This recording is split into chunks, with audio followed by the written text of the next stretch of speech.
et de la jeunesse. La question est maintenant celle de Monsieur Jean-Michel Jacques. Chers collègues, vous avez la parole.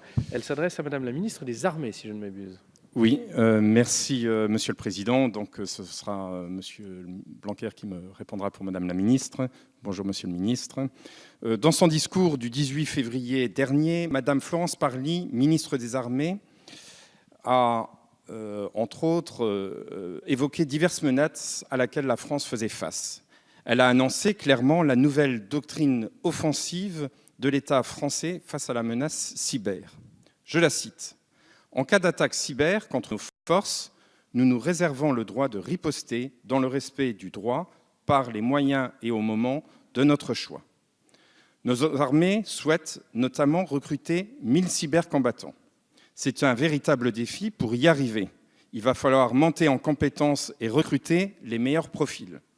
Comme vous le savez, le pôle d'excellence basé en Bretagne autour de la question du cyber réunit des représentants des armées, des entreprises et des universités. D'ailleurs, l'Université de Bretagne Sud, que j'ai la chance d'avoir sur mon territoire, dispose de plusieurs moyens et propose 2 diplômes d'ingénieur, un master et une licence professionnelle qui va ouvrir dès le mois de septembre. Elle travaille aujourd'hui avec les opérateurs d'importance vitale, les PME, les services de l'État et les armées, avec comme objectif de former le plus de jeunes possible à la cybersécurité. Monsieur le ministre, donc Madame Parly, ma question est toute simple et la suivante. Comment comptez-vous rendre possible ce recrutement de 1000 nouveaux cybercombattants alors que ce recrutement se trouve en situation de concurrence avec les énormes besoins de toutes nos entreprises et de nos administrations? Je vous remercie. Je vous remercie. Monsieur le ministre.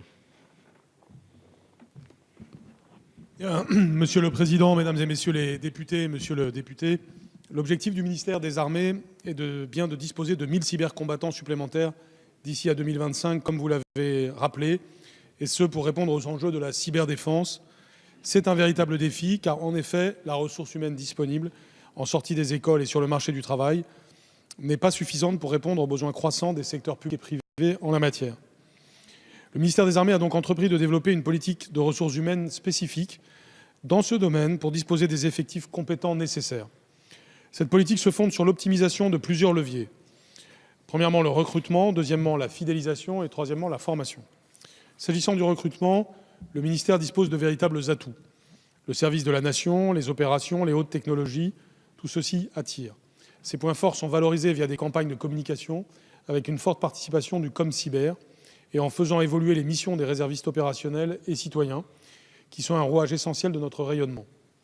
Pour augmenter son attractivité dans un contexte concurrentiel avec le secteur privé, le ministère des Armées a également fourni un effort substantiel en matière de grille salariale du personnel civil et a commencé à augmenter le nombre de militaires commissionnés. Ceci permettra de commencer avec un grade et donc avec une rémunération supérieure. En second lieu, pour la fidélisation, plusieurs mesures sont déjà prises ou en cours d'étude pour renforcer le sentiment d'appartenance à la communauté cyber du ministère, la création d'un commandement de la cyberdéfense et d'unités regroupant les différents volets cyber, la définition d'un marquant RH cyber et la construction de véritables parcours de carrière.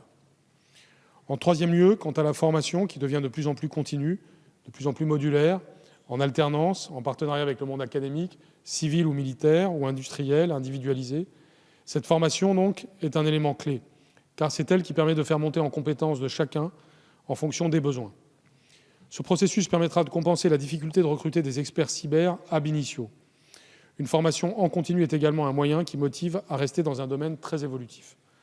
Vous le voyez, monsieur le député, le ministère des Armées a bien conscience que le recrutement des 6000 cybercombattants est une chance, mais c'est aussi un défi, et nous sommes prêts à le relever. Merci, monsieur le ministre. Chers collègues. Merci, Monsieur le Ministre. Vous remercierez Madame Parly pour sa réponse. Effectivement, je prends bien en compte tous les efforts qu'ils sont faits. Je pense aussi qu'il est important, et en tant que ministre aussi de l'Éducation, de travailler en amont et d'amener nos jeunes vers cette voie. Récemment, dans ma circonscription, j'ai participé à un événement qui était osant au féminin, qui parlait du numérique, où on retrouve finalement très peu de femmes dans ce secteur. Et je pense qu'il y a vraiment un besoin en amont pour amener nos jeunes à s'investir dans ce domaine de la cyberdéfense, cybersécurité, de façon à pouvoir avoir les forces nécessaires pour assurer la sécurité de notre pays. Je vous remercie. Je vous remercie. Nous passons